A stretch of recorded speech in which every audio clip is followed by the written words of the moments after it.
Okay, this is English 250, week 6, part 9. Let's let me go to a non-Derrida example. My students all know and understand this concept. People want to use words to get to things. In other words, they want to use art to get to reality. They want to use a man-made thing to get to a God-made thing. And people trust that words refer to things. If you ask somebody what time it is and they tell you, you generally, if you grab a stranger on the street and you go, "Hey, man, what time is it?" And he goes, 10:30. You believe him. But you use words and he used words, and who knows if those words is he telling the truth? How are you going to know? You can check. What are you going to check? Ask somebody else? Check a clock? It's just more signifiers, more images, more words. And my students all understand this concept. They all get it. Because I'm sure you've had this experience. You're reading something and you find a word and you don't know what the word means. So you look it up in the dictionary. And then the dictionary gives you a definition. And in the definition is a word you don't know. It's fucking annoying. So, okay, let's look up the meaning of that word. And you look up the meaning of that word. Now, hopefully at this point, you know you've learned what the original word meant, right? You had a word you didn't know. You looked it up in the dictionary. That dictionary definition had a word you didn't know. So you looked that word up. Hopefully you're done. But you can imagine somebody who went to go, they didn't know what a word was. They looked it up in the dictionary. The definition had a word they didn't know. They looked that word up. And that definition also had a word they didn't know. So they looked that word up. Do you see the problem? How many things do you have to look up in the dictionary before you get to an actual thing? God, Derrida is such a fucking nightmare. Derrida is such a nightmare. Remember when I told you skepticism? That Baudrillard is like, everybody assumes they can tell the difference between art and reality, but can they? Derrida says everybody assumes they know how words work, but do they? It's really dangerous what he's saying. It's really bonkers, and this is how you end up like the Joker, where nothing means anything and it's all fucking chaos top to bottom. Because Derrida's point is that if you look up a word in the dictionary, you get more words. And if you look those words up, you get more words. And if you look those words up, you get more words. And if you look those words up, you get more words. And you can imagine eventually, if you did this for thousands of years, you would eventually just read the whole dictionary from cover to cover. But it's like a big circle of words. Do you see how nowhere in there, if you just wanted to know like what an apple was, there's not an apple in the dictionary. The word apple has a definition in the dictionary made up of words, and those words take you to other words, and those words take you to other words, and those words take you to other words. Here's the problem. Remember at the beginning when I said that the word tree refers to that thing back there? Derrida thinks maybe words don't work like that. He thinks that maybe instead of words, because in our minds we imagine that words connect to things, but Derrida's like, I think words might just connect to other words. In which case, what is the relationship between words and reality, between art and reality, between words and the things they refer to?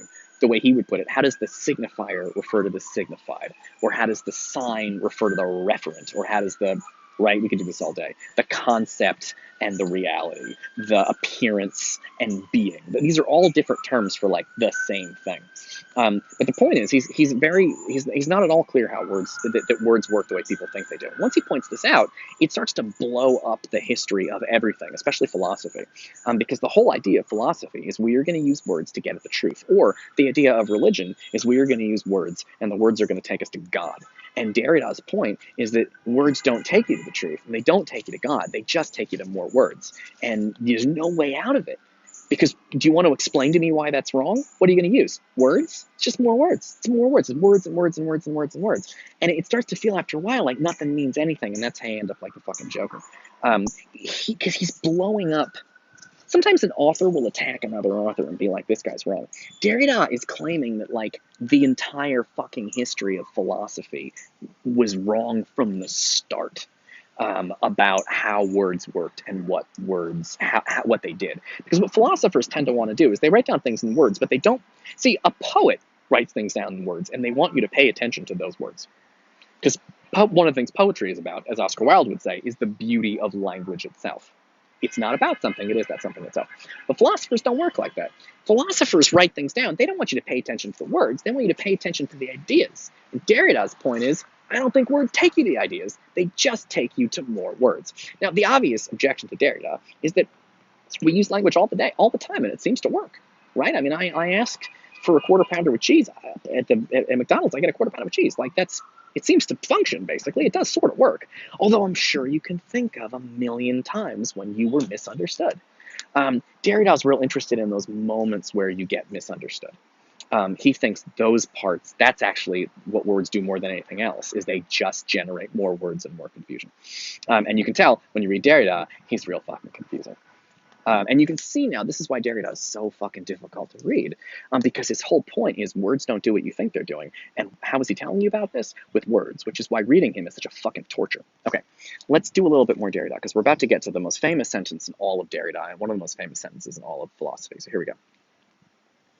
So he says, if the reading must not be content with doubling the text, meaning if you read Shakespeare and then you write about Shakespeare, you read Shakespeare's words and then you use your own words to write about Shakespeare, all you did was double the text. Shakespeare meant this, and then I write you an essay telling you what Shakespeare meant. You want to get to what Shakespeare intended, right? You want to get to him, you want to get to history or biography. He says it cannot, meaning writing, cannot legitimately transgress the text towards something other than text, towards a referent, a reality that is metaphysical like Plato, or historical or psychobiographical, or towards a signified outside the text whose content could have taken place outside language. It's all language. Language refers to other language. You can't get you to, there is no place outside language. He says it's all words. This is why the methodological considerations that we risk applying here to an example are closely dependent on general propositions that we've elaborated above as regards the absence of the referent or the transcendental signified.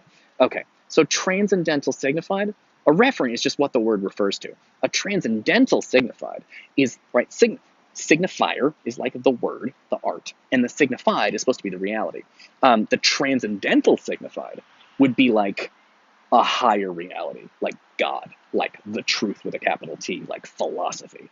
So he says these words don't get you any closer to these things. And then here we're about to get to Derrida's most famous sentence. He says there is nothing, here, this is it. There is nothing outside of the text. There is nothing outside of the text. That is Derrida's main thing. That if you get any sentence of Derrida's, that's the one you need. There's nothing outside of text, meaning everything's words. Because for Derrida, the way that we interact with the world is through language.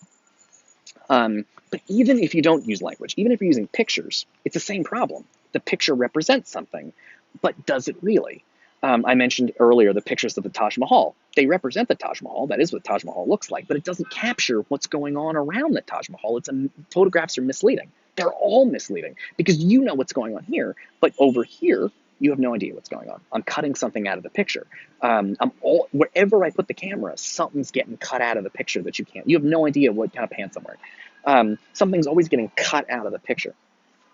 And so for Derrida, there is nothing outside the text.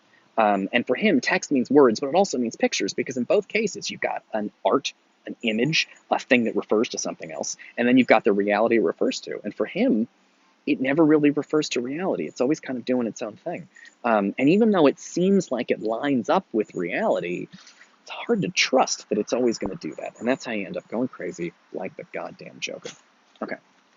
Let's try reading a little more.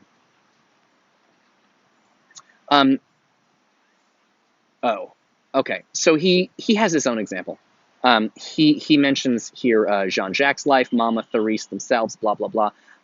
For our purposes, I'm going to suggest that you cross those names out and you replace them with the word Hamlet, Ophelia, Gertrude, Claudius. So I'm just going to do that now, because this is a great example of what he means. He's talking about one book, but we're talking about a different book, so I'm just going to change the names.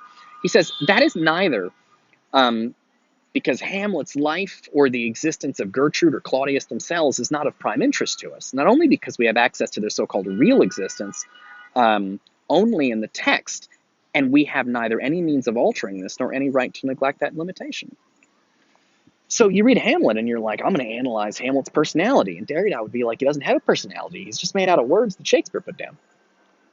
See, when you read a book, you get attached to the characters. But Derrida's like, those aren't real people. They're just things made out of words. Ugh. All right, I'll see you in the next and I guess final video for the day.